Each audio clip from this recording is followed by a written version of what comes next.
రాబోయే జమిలీ ఎన్నికలైనా సాధారణ ఎన్నికలైనా అధికారంలోకి వచ్చేది వైఎస్ఆర్ కాంగ్రెస్ పార్టీ అనేది తెలుసుకోండి. ఇకనైనా అధికారులు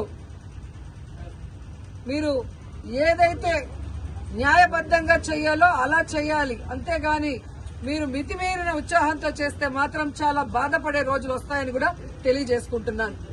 అండ్ ఈరోజు ప్రెస్ ద్వారా ఈ రాష్ట్ర ప్రజలకి చెప్పాలనుకుంటున్నాను, అలాగే కూటమి ప్రభుత్వానికి కూడా చెప్పాలనుకుంటున్నా.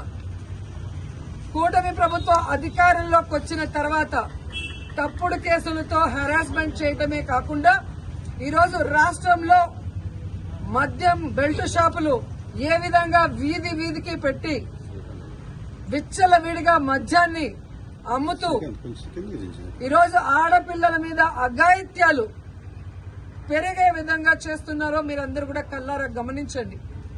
అలాగే ఈరోజు ఈ కూటమి ప్రభుత్వం అధికారంలోకి వచ్చిన తర్వాత ఈ ఆంధ్రప్రదేశ్ రాష్ట్రం గంజాయికి ఎలా అడ్డాగా మారిందో మీ అందరూ కూడా కళ్ళారా చూస్తున్నారు. ఈరోజు డ్రగ్స్ కూడా చంద్రబాబు నాయుడు నివాసం ఉంటున్న గుంటూరులో డ్రగ్స్ విచ్చలవిడిగా దొరుకుతున్నాయని అన్ని పేపర్లో మీరు చూస్తున్నారు. అంటే ఈ ప్రభుత్వం, ఈ ముఖ్యమంత్రి సిగ్గుపడాలని కూడా ఈ సందర్భంగా తెలియజేసుకుంటున్నాను. ముఖ్యంగా పుత్తూరులో ఎడ్యుకేషనల్ హబ్, ప్రైవేటు ప్రభుత్వ ఇంజనీరింగ్ కళాశాలలు, డిగ్రీ కళాశాలలు, అలాగే మెడికల్ కళాశాల, ఆయుర్వేదిక్ కళాశాల, ఇలా ఎన్నో కాలేజీలు పుత్తూరులో ఉంటే ఈరోజు గంజాయికి అడ్డాగా మారింది.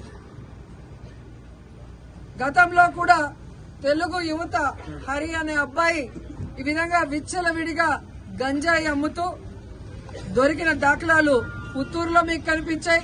అదే వ్యక్తి వైజాగ్ లో దొరికాడు 28 కిలోలతో, అది కూడా మీరు గమనించారు.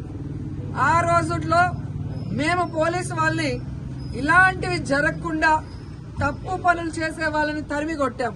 కానీ ఈ రోజు ఎమ్మెల్యేనని చెప్పుకునే వ్యక్తి ఆడికి అమావాస్యకి ఒక రోజు కాన్స్టిట్యున్సీకి వస్తున్నాడే తప్ప గంజాయికి అడ్డాగా మారిన పుత్తూరుని, నగిరిని కాపాడటానికి ఏ రోజు ఆయన నాయకులు పని చేయలేదు. ఈరోజు ఎంతో నమ్మకంతో తల్లిదండ్రులు తమ పిల్లల్ని పుత్తూరు నగిరి కాలేజీలకు పంపిస్తే వాళ్ళు అక్కడ హాస్టల్లో ఉండి చదువుకుంటున్న వాళ్ళకి గంజాయి, డ్రగ్స్ అందుబాటులో తీసుకొచ్చి ఆ పిల్లల జీవితాలు నాశనం చేస్తుంటే ఆ ఎమ్మెల్యే పట్టించుకోవట్లేదు, అధికారులు పట్టించుకోకపోవడం దురదృష్టకరం.